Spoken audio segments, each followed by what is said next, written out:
Dios les bendiga, soy el pastor Gilberto Gutiérrez de la Iglesia Bautista de México DF. Me da mucho gusto saludarlos en este día sábado 1 de julio 2018. Sabiduría práctica para ser feliz es lo que encontramos en los Proverbios de Salomón. El día de hoy nuestro tema es la sabiduría de hablar vida.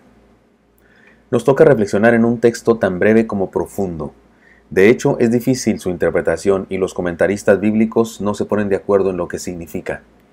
Sin embargo, ustedes y yo podemos extraer algunas importantes enseñanzas.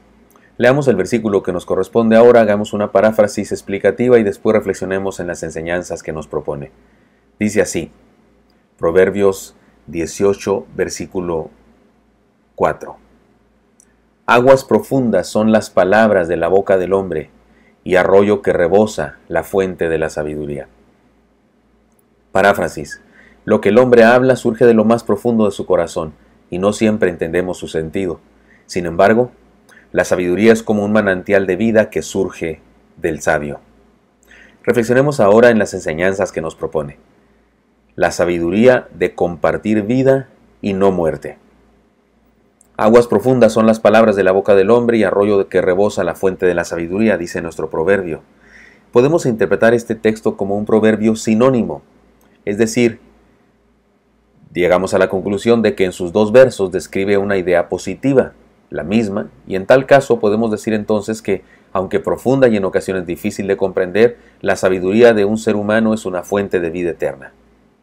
Pero también podemos interpretarlo como un proverbio antitético, que son los proverbios típicos de este libro, en donde las ideas se contradicen, en donde no son las dos positivas, sino una positiva y una negativa en ocasiones, y en tal caso diríamos así: la palabra del hombre común es confusa y vacía de bendición. En cambio, la palabra de los sabios comparte vida eterna. Aunque me inclino por la primera, creo que la enseñanza que nos imparte es la misma cualquiera que sea la interpretación o el sentido que le demos a estas dos declaraciones que hace el proverbio. Para comprender mejor el pasaje, estudiemos uno del Nuevo Testamento que nos habla de la misma idea, del mismo tema. Se trata de Santiago capítulo 3, versículos 1 hasta el 14 o 18 si usted gusta. Con bastante más explicación que el proverbio, que es muy breve, en este pasaje de Santiago podemos ver la dualidad de la lengua, su uso doble, su fruto contradictorio. Por eso les propongo considerar lo siguiente, estudiando el Nuevo Testamento, interpretando este pasaje del Antiguo Testamento. Y podríamos llamar a esto entonces principios para hacer buen uso del don de la palabra, para compartir vida y no muerte cuando hablamos. Y permítame introducirme de la siguiente manera. Se cuenta que en cierta ocasión el hermano Carlos Spurgeon, del gran predicador que llenaba en su tiempo los más grandes salones de espectáculos y fue llamado el príncipe de los predicadores, se dice que en esa ocasión llevaba una larga y vistosa corbata, de esas que estaban de moda en su tiempo. Después de la predicación se le acercó una señora de la congregación, una de esas mujeres que son muy devotas, pero cuya mayor preocupación era descubrir los defectos del prójimo. Señor Spurgeon, le dijo, he traído mis tijeras, pues deseo cortarle esa corbata que es muy mundana y demasiado larga para un predicador del Evangelio. Corte como quiera, señora, fue la respuesta del predicador, pero antes permítame usar sus tijeras para cortar algo que usted lleva, una cosa demasiado larga y que produce gran daño a su testimonio cristiano también. La mujer sorprendida no se opuso en lo absoluto y entonces Spurgeon, tomando las tijeras de la señora, le dijo, a ver, saque la lengua, hermana. Cortar una prenda de vestir o de ornato como una corbata no es un asunto ni grave ni difícil, pero cortar la lengua, eso sí que es complicado.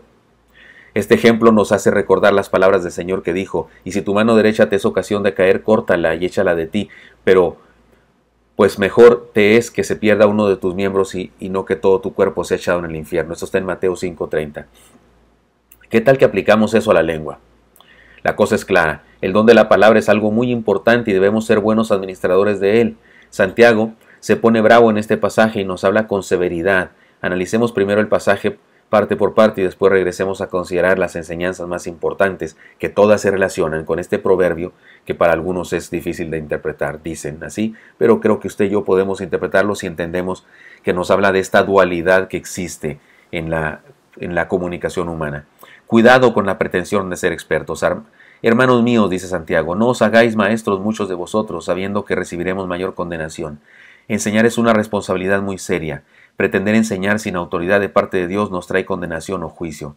Reconozcamos que se trata de un problema tan natural como universal, porque todos ofendemos muchas veces. Si alguno no ofende en palabra, este es varón perfecto, capaz también de refrenar todo su cuerpo, dice el versículo 2.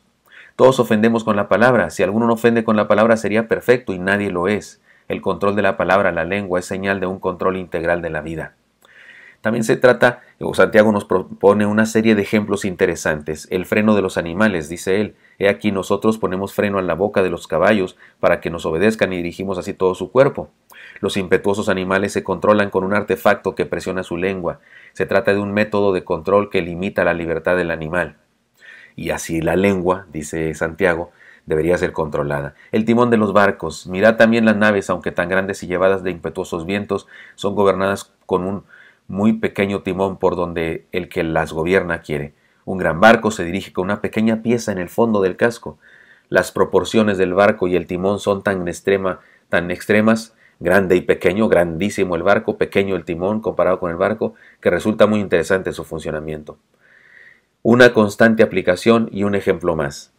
Así también la lengua, dice Santiago, es un miembro pequeño, pero se jacta de grandes cosas. He aquí cuán grande bosque enciende un pequeño fuego. La lengua humana es un miembro del cuerpo muy pequeño, pero puede hacer cosas muy grandes que se resumen en una idea: comunicar. Pero si todo lo demás no nos quedó claro, un ejemplo más: una chispa puede quemar todo un bosque. Una severa declaración que hace Santiago es esta: y la lengua es un fuego, un mundo de maldad. La lengua está puesta entre nuestros miembros y contamina todo el cuerpo e inflama la rueda de la creación, y ella misma es inflamada por el infierno. La lengua sin el control del Espíritu Santo es un poder destructivo terrible. Tiene un alcance integral en el hombre, es decir, lo contamina todo. Incluso puede contaminar el destino del ser humano. La rueda de la creación, dice Santiago, es una alusión a la integridad de la vida del hombre.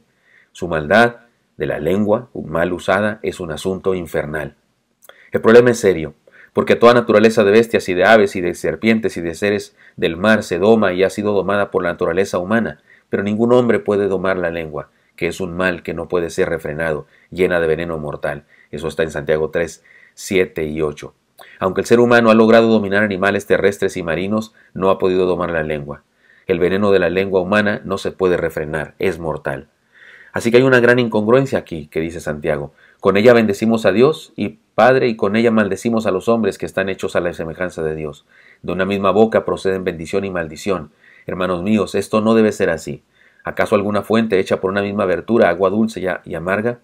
Hermanos míos, ¿puede acaso la higuera producir aceitunas o la vid higos? Así también ninguna fuente puede dar agua salada y dulce.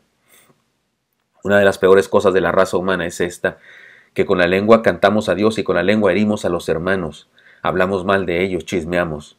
Los manantiales dan agua salada o dan agua dulce. Solo la boca humana puede ser mixta. Los árboles dan un solo fruto, pero los humanos podemos dar cosas buenas y cosas malas. Bendición y maldición salen de nuestra boca, y así no es como debería ser, de Santiago. Una vez más, el ejemplo de los frutos es claro. Por los frutos se conoce el árbol, dijo el Señor alguna vez. El único remedio entonces es este. Quien es sabio, dice Santiago 3:13, quien es sabio y entendido entre vosotros, muestre por la buena conducta sus obras en sabia mansedumbre. La sabiduría del cristiano puede dominar los efectos de la lengua. Hacer uso sabio de la lengua es una de esas obras de fe de las que nos habla Santiago en el pasaje anterior. La sabiduría de la fe, el cristianismo verdadero se muestran en nuestro uso de la lengua. Identifiquemos la sabiduría pirata, porque Santiago nos habla de eso. Dice: pero si tenéis celos amargos y contención en vuestro corazón, no os jactéis ni mintáis contra la verdad, porque esta sabiduría no es la que desciende de lo alto, sino terrenal, animal y diabólica. Porque donde hay celos y contención, ahí hay perturbación y toda obra perversa. Celos, envidias por el bien de otros, molestia por el progreso ajeno, malestar por el quehacer de los demás. Luego dice contención, pleito casado, imposibilidad de ver en otro a un hijo de Dios. Jactancia, orgullo en lugar de arrepentimiento. Mentira, oposición a la verdad, negación del problema. Terrenal, llama a la sabiduría terrenal. Se trata de actitudes primitivas propias de los animales, instintiva y no racional. Incluso le llama diabólica, influenciada por el enemigo. Y le llama perturbación, confusión, depresión, tristeza, irracional, amargura, indecisión. Obra perversa, dice Santiago, con respecto al uso de la lengua mal hecho. Acciones predeterminadas, prejuicio, acción bajo el agua, doblez en las acciones, confabulación. Identifiquemos la la auténtica sabiduría. Pero la sabiduría que es de lo alto es primeramente pura, después pacífica, amable, benigna, llena de misericordia y de buenos frutos, sin incertidumbre ni hipocresía, y el fruto de justicia se siembra en paz para aquellos que hacen la paz. Le llama pura, pacífica, amable, benigna, llena de misericordia, de buenos frutos, sin incertidumbre, sin hipocresía, fruto de justicia, sembrada o siembra la paz. Ni para qué explico cada una de esas palabras, todas son clarísimas. Como podemos ver, Santiago nos habla seco, directo y a la cara, ni cómo hacerle para escabullirnos de sus declaraciones. Mejor es que apliquemos a nuestra vida la enseñanza que nos quiere dar y seamos gente haciendo buen uso de la palabra. Reconozcamos el problema. Pedro dijo que jamás se avergonzaría del Señor y con la misma lengua, horas después le negó. Juan, el discípulo amado, dijo amados los unos a los otros y con la misma lengua dijo que sería bueno pedir fuego del cielo para que destruyera a los samaritanos. Eso lo dijo cuando era un joven seguidor de Jesús. Ustedes y yo cantamos al Señor en los cultos, bendecimos su nombre y citamos la palabra, y con la misma lengua maldecimos la vida, renegamos de las circunstancias y ofendemos al prójimo de diversas maneras, en ocasiones incluso a nuestros seres queridos. La cosa es simple. Los seres humanos somos fuentes de agua mixta, somos árboles de frutos diversos y aunque podemos dominar distintos tipos de animales y manejar enormes naves con un pequeño timón, se nos dificulta dominar la lengua. Sin embargo, Santiago nos dice, hermanos míos, esto no debe ser así. Lo cual significa que podemos escoger una manera distinta de ser, si no nos estoy exhortando. Escojamos dominar la lengua. Lo podemos lograr con la ayuda del Señor. Escojamos bendecir y no maldecir. Lo podemos lograr, lo decidimos en el nombre del Señor y lo logramos. Escojamos compartir vida y no muerte. Lo podemos lograr si dejamos que el Señor nos transforme cada día. Escojamos ser personas que comparten vida a los que lo rodean. Lo podemos lograr en la lucha cotidiana, sometiendo la lengua, porque Dios nos creó para bendecir. Así que, si es necesario, pidamos perdón si hace falta, pero aceptemos el reto de usar nuestra lengua a partir de ahora con la sabiduría que viene de Dios. Porque aún el sabio Salomón, mucho tiempo antes de que Santiago nos explicara estas cosas sobre la lengua, dijo, aguas profundas son las palabras de la boca del hombre, y arroyo que rebosa la fuente de la sabiduría. Seamos sabios en nuestra forma de hablar. Espero que esto sea útil para usted y me encantaría encontrármelo el día de mañana. Hasta pronto.